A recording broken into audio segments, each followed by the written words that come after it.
Welcome to the Art of the Day lecture where we will be talking about painting. But to start off, let's have an announcement that I am in the midst of grading everybody's exams. I was hoping it would be done by now, but I'm trying to be thoughtful so that we can get better grades in our museum visit essay, which is assigned last week.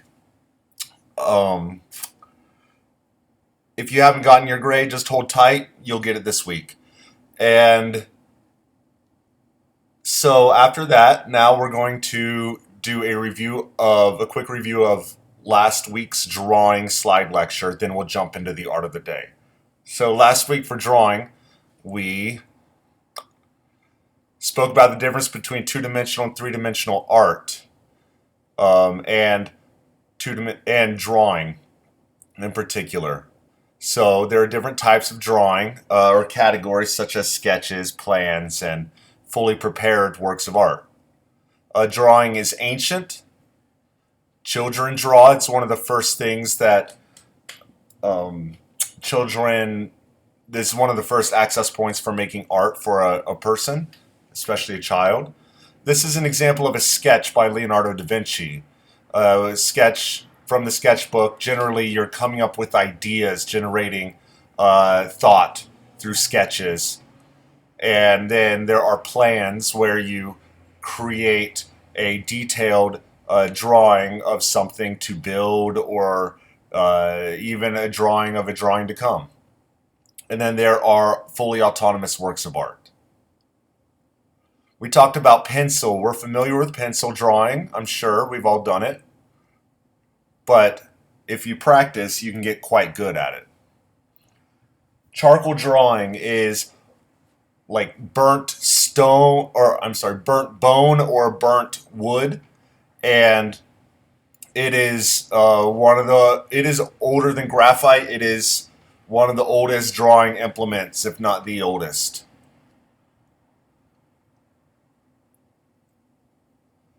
We talked about chalk and pastels. Chalk is a mineral that is mined from the ground, and pastels are colored drawing sticks, a lot like chalk, but there is a pigment that comes from somewhere in the world that is ground up like a powder and then baked in some sort of binder, some sort of glue to create a hard stick. Pastel. Crayons. Crayons have been around for a long time, like Crayola crayons. The fancy crayons are called Conte crayons, and it is the same binder or the same pigment, but put into a wax form. And we talked about drawing with wet medium. That it would be ink in particular. This can sort of bridge the gap between drawing and painting. We talked about experimental mark making. So this is an artist that draws often with gunpowder, lights it on fire, and this is his artwork. Or figuring out parameters in which to draw something.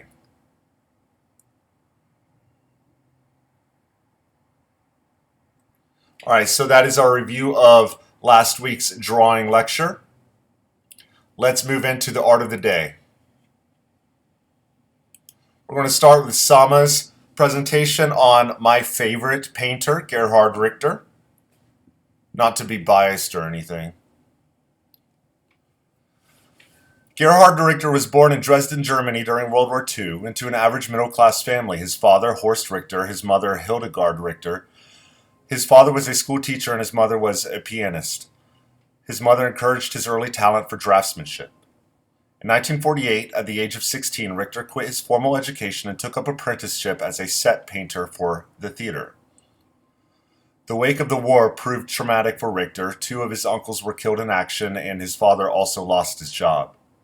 This, coupled with his early artistic training under post-war communist-driven ideology, eventually led Richter to seek his creative inspiration in nature over any political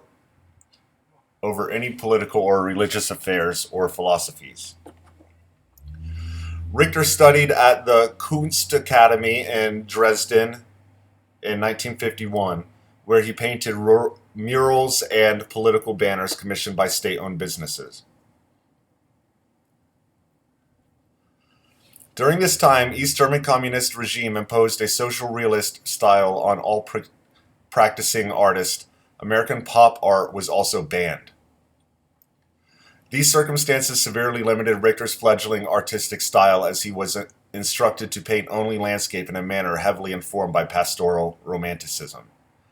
During a visit to Germany, Richter discovered the works of Jackson Pollock.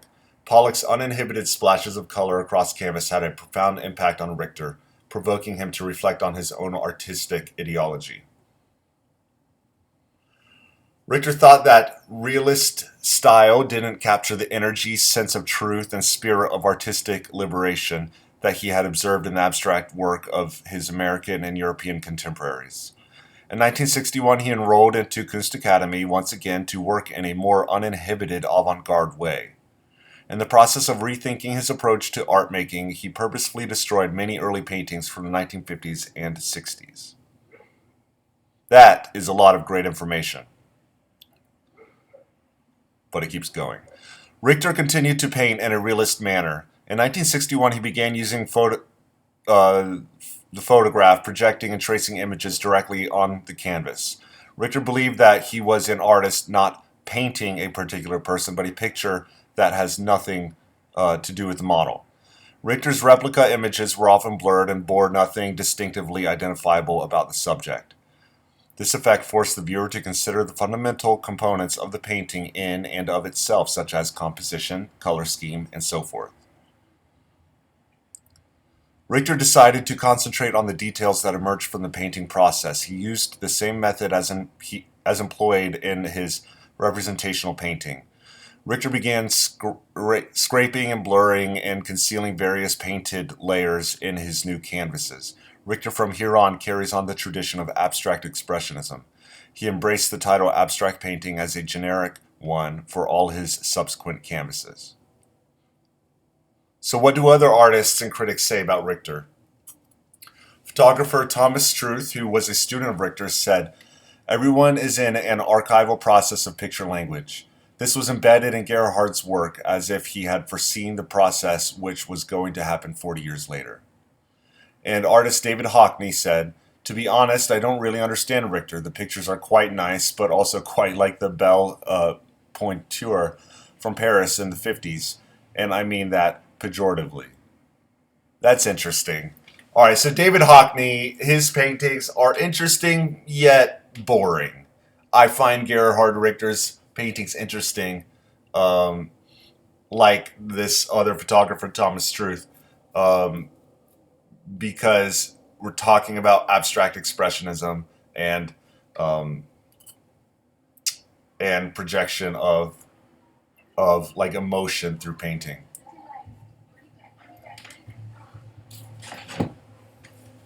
This is a portrait of Lis Kurtegel, 1966, oil on canvas.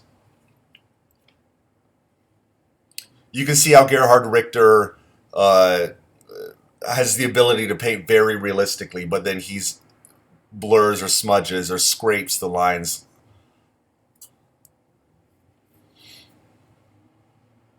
This is a famous one by him, Woman Descending Staircase, 1965.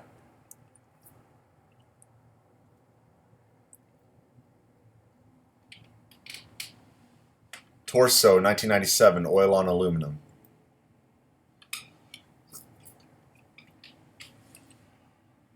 Rosen, 1994, oil on canvas. Abstract Painting, 2001.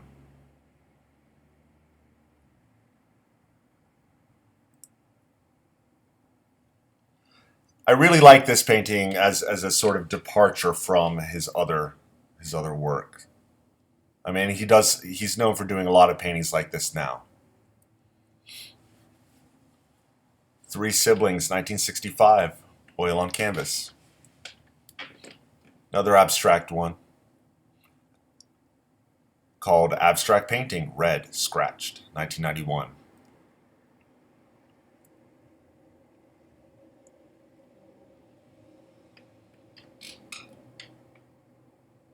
This is cool. I'm trying to blur my eyes and see if I can recognize an image, and I'm not sure that I do. Nothing's popping out at me. But this is cool. I haven't seen this one before. Seascape, 1998. Oil on canvas.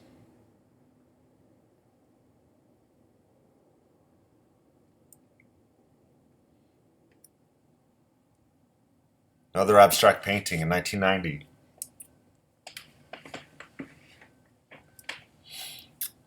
My thoughts on Richter's work. I think Richter's work is very distinctive and it has this bright subtlety, which is why I really like it. Whether it is his black and white paintings or color paintings, they really catch your eye. His painting really make the viewer understand and feel every little component from color compositions. I totally agree, and as I said, I might be biased, but I really like Gerhard Richter's work. So thank you for that, Sama. And it's a great presentation. All right, next we have Glenn Brown by Sarah Mendez. Glenn Brown was born 1966 in Hexham, Northumberland, England. He's 55 years old. He received his master's degree in fine arts from Goldsmiths College in London back in 1992, and he's described as a mannerist painter. Of course, he's a British artist, and he's considered a controversial artist. I am not aware of controversy, but I do love gossip. I want to know. I might have to look it up. Glenn Brown gives the illusion on his paintings of impasto by painting very flatly, expressive brushstrokes, but actually showing the illusion. Glenn Brown's work, one painting can actually take up to 4 months to a year to complete. That's true for a lot of artists, and that's even true for me as an artist. Some of my work just takes a long time to complete.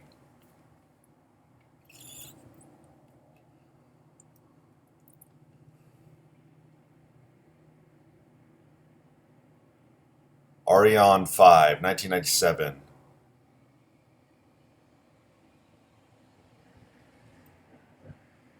I'm not sure if that's supposed to be upside down, but I like it upside down. The Music of the Mountains. So this is India ink. This is a cool image because I hope you are seeing this as well. But there are a couple faces going on.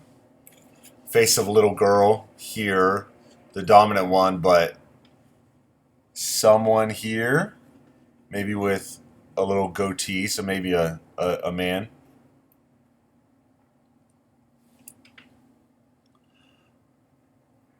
Lactate Midwinter. That is interesting. 2020, medium. Oil and acrylic on panel. Size 200 by 141 centimeters. So how big is that? That is about 6 feet, a little more than 6 feet tall, I suppose, and 5.5 feet wide.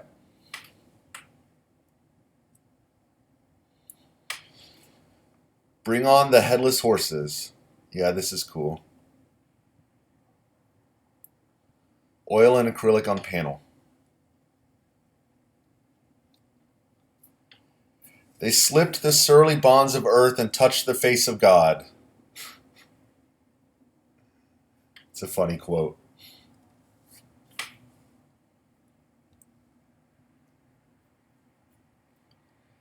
Daydream Nation, 2017.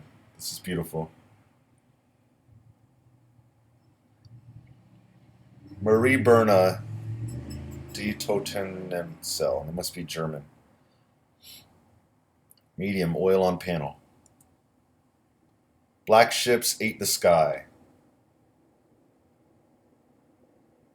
Oil and acrylic on panel.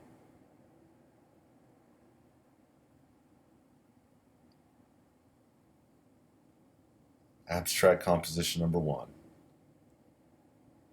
Again, this one's upside down. I wonder if it's supposed to be that way. Maybe it is, and I think I like it upside down.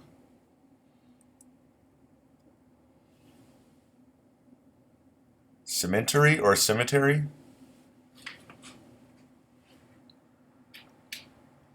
It's cool seeing that in the frame, but I don't know if the artwork is better for the frame. This is one of his known recent works. Life on the Moon, 2016. Discotheque, 1997. It's an interesting name for that painting. Cathedral Gin. Another one of his super famous paintings. This is probably his most famous painting. I Lost My Heart to a Starship Trooper, 1996. Wow. What do I like and not like about the artist? I enjoyed Glenn Brown's work of art. He is an exceptional artist. The lines and bright colors make me feel the atmosphere he was in while creating them.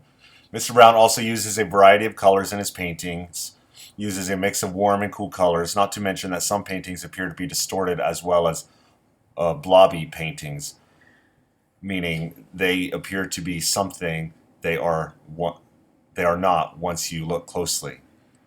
Almost like you're trying to build a puzzle. I totally agree. The paintings appear blobby, and they are super interesting to see in real life because they are in fact smooth, which I find an amazing thing.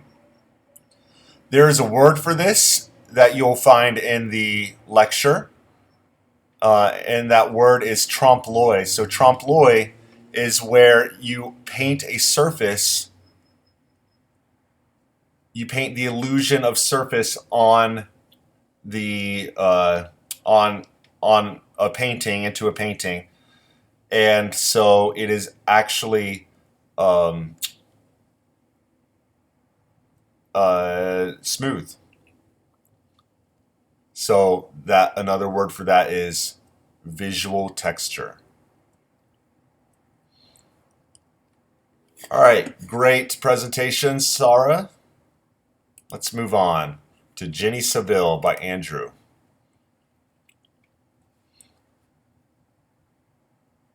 So I've already looked through this presentation. I really like the art of Jenny Saville as well, but I think that might be a controversial statement. We'll see what you think. Jenny Saville was born in 1970 in Cambridge, England. She studied at the Glasgow School of Art with a focused interest on imperfections of human skin and flesh. She currently lives in Oxford, England. Jenny is known for her oil painting with thick layers of paint to depict the look of a human. An artist or critic's statement on the work. These works are undeniably impressive, especially dominating a space so often given over to large works by male sculptors. But they also feel emotionally hollow and intellectually constructed. They take a particularly English obsession with flesh traceable from Francis Bacon and Lucian Freud to Damien Hirst and Richard Bellingham, and a particularly American attention to paint, cloaking both in a familiar academicism that makes them, despite all intentions, much less disturbing. Roberta Smith. That is actually a great description of her work. So we have Volta, Cascade, and Chaucer.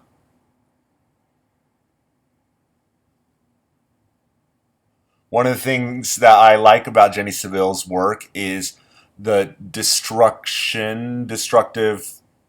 nature of the canvas. And you see in this instance, in Chaucer, the flesh and the portrait of this person coming to the front.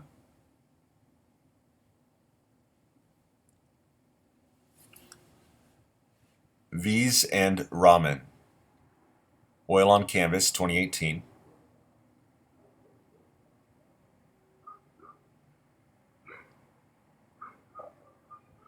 Vise and Ramen 2 and Fate 1.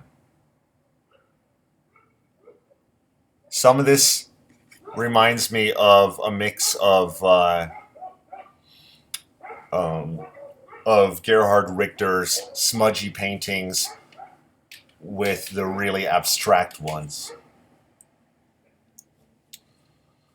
These are some of her drawings. In the Realm of Mothers, charcoal on canvas. In the Realm of Mothers 2. In the Realm of Mothers 3. And Odalisque.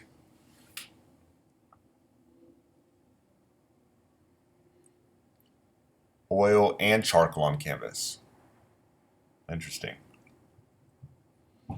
Why do you like or not like the artist's work? I do not like the artwork of Jenny Saville because each piece of artwork give me a feeling of disgust. The way the skin is manipulated is not very pleasing to my eyes. However, some of her artwork portrays good meaning, of which I enjoy. I can see where you're coming from, and in many ways, I agree with you. I feel disgust or like grossed out when I see some of this texture, especially the texture of the skin. But we'll have to agree to disagree. I really like Jenny Saville's artwork, but I think you did a great presentation. Thank you, Andrew.